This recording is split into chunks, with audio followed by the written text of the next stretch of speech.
금요 칼럼 시작하겠습니다. 오늘은 지금 4.7 보궐선거를 분노한 2030의 청년들이 표를 갈랐다. 그래서 청년들 표에 의해서 선거가 좌우됐다. 그래서 청년, 선거, 표, 그리고 내년 대선 집권 방식 이런 것들이 지금 여야의 화두가 되고 있습니다. 그러니까 심지어 대선 나간다는 박용진은 뭘 들고 나왔는가 하면 남녀가 같이 공평하게 군 훈련을 받아야 된다. 모병제를 들고 나왔습니다. 이러니까 민주당에서 또 젊은 의원이 한술 더 떠서 이 군 가산점 제도, 그러니까 군에 갔다 온 남성에게 군 경력만큼 가산점을 인정해 주자라는 이 제도를 위헌 판정을 받아 99년에부터 없어졌는데 이걸 개헌해서 되살리자, 군 가산점 개헌하자라는 이야기까지 가고 있습니다. 그래서 20대 남자 그리고 30대 남자들이 정권에 대해서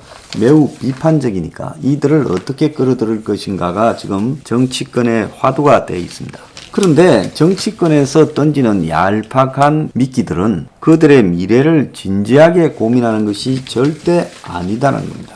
자, 그래서 오늘 아침에도 청년 좌절의 동의어가 코인 열풍이다. 답답한 현실에 희망이 없는 미래, 마법 같은 탈출구를 찾는 청년들, 허무한 악몽으로 끝나지 말기를 이런 칼럼도 있고, 청년들이 묻는다. 국가란 무엇이냐? 공공 내세워 저지른 불의에 분노한 청년들, 자유로운 경쟁, 공정한 심판, 떳떳한 보상, 정부 실패에 대해서 체험 세대 요구에 귀를 기울여야. 그러니까 정부가 실패하는 것을 지켜본 세대의 요구에 귀를 기울여야 된다. 이런 이야기까지도 하고 있고, 또 어떤 교수는 청년 자유주의 대 5.8년 반자유주의 민주화라고 재보궐선거는 청년들의 5.86 심판이다. 청년의 자유주의와 5.86 문화가 충돌하고 있다. 청년들이 원하는 것은 공정한 기회다. 국가와 권력은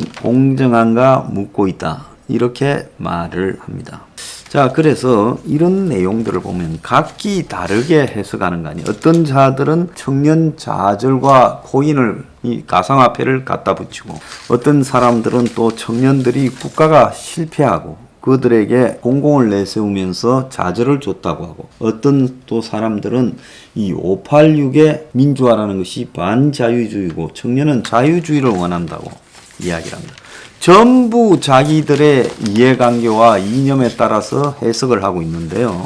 저는 이들 다 틀렸다고 봅니다. 가장 중요한 것은 뭔가 하면 미래가 없다. 지금 청년들에게 미래의 모습을 제시하지 못하고 있다.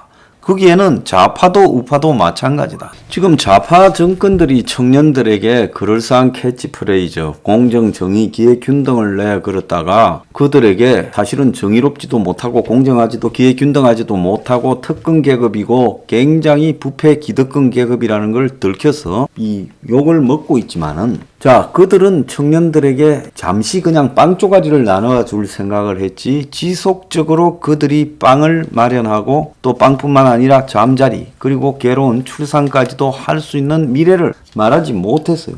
자, 그렇다면 지금 좌파들의 이 청년 장악 실패를 이렇게 조롱하는 보수들은 그러면 어떤가? 보수에서 과연 청년의 미래를 이야기한 사람이 있는가? 없지요. 청년이라는 것은 가끔 보수 정당에서 상징적으로 몇 명 이렇게 넣어주는 정도, 또 정경련이나 무슨 삼성이나 이런 데서 청년들을 몇 명 그냥 이렇게 띄워주는 정도, 이런 거 말고 또 조선일보나 보수 언론에서 뭐 청년 일부를 썩 띄우는 거. 과거에 조선일보에서 옷 잘 입고 다니는 청년운동, 정치운동하는 애들 뭐 댄디즘이니 어쩌니 띄었지만은 그 청년들을 어디 갔고, 전대협이라는 조직 띄웠지만은 그 청년들을 어디 갔습니까? 그러니까 지금 조선일보가 얼마 전에 뭐 가상화폐하고 주식 투자해서 한 30억 벌었다는 젊은 애를 그걸 마치 영웅처럼 띄우는 그런 황당한 일이 벌어지지 않았습니까? 그러니까 보수는 청년들에게 좌파만큼이나 미래를 제시하지 못했다. 사실은 청년들이 보수가 좋아서 찍은 게 아니라 저 정권을 심판하기 위해서 투표했을 뿐이다. 그래서 지지율이 3%니 하는, 보수가 좋아서 찍은 게 3%니 하는 이야기가 나오고 있는 거 아니겠습니까? 자, 그렇다면 청년들에게 당신들 삶은 어떻게 흘러갈 것이라는 솔직한 제시를 해야 돼요. 저는 청년들에게 말합니다.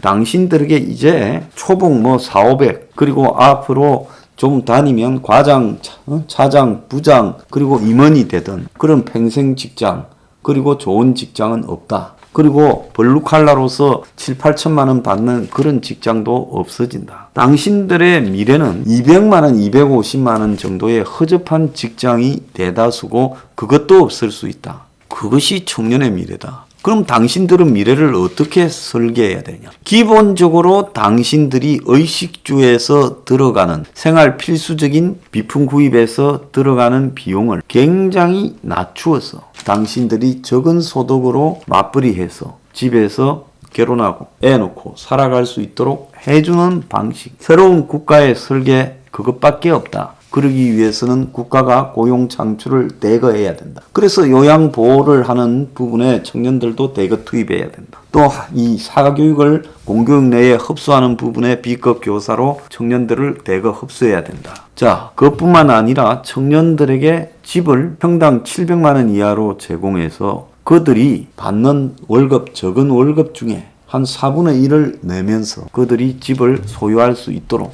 그들이 가지고 있는 약간의 저축으로 집을 소유하고 살아갈 수 있도록 해줘야 된다. 그리고 집이 그들에게 평생 부채가 되지 않도록 해야 된다. 또 청년들의 생활비를 낮추기 위해서 통신비, 휘발유 가격, 보험료, 갖가지 기본적인 이 생활 비품의 가격을 이 독과점을 손을 대서 생활비 기본 비용을 라이프 코스트를 낮춰주도록 해야 된다. 그 방법 외에는 어떤 것도 거짓말이다. 청춘들에게 일자리를 창출하겠다고 공갈치지 마라. 일자리는 보편적으로 없어질 수 있고 저임금이 보편화된 시대가 열린다. 그러면 저임금 시대에 맞게 낮은 코스트로 그들이 살아갈 수 있게 하고 그들도 사람이니까 문화생활을 누릴 때 그 비용조차도 낮은 비용으로 즐길 수 있도록 해주는 것이 국가가 해야 될 역할이라고 솔직하게 말하면서 비전을 보여줘야 된다.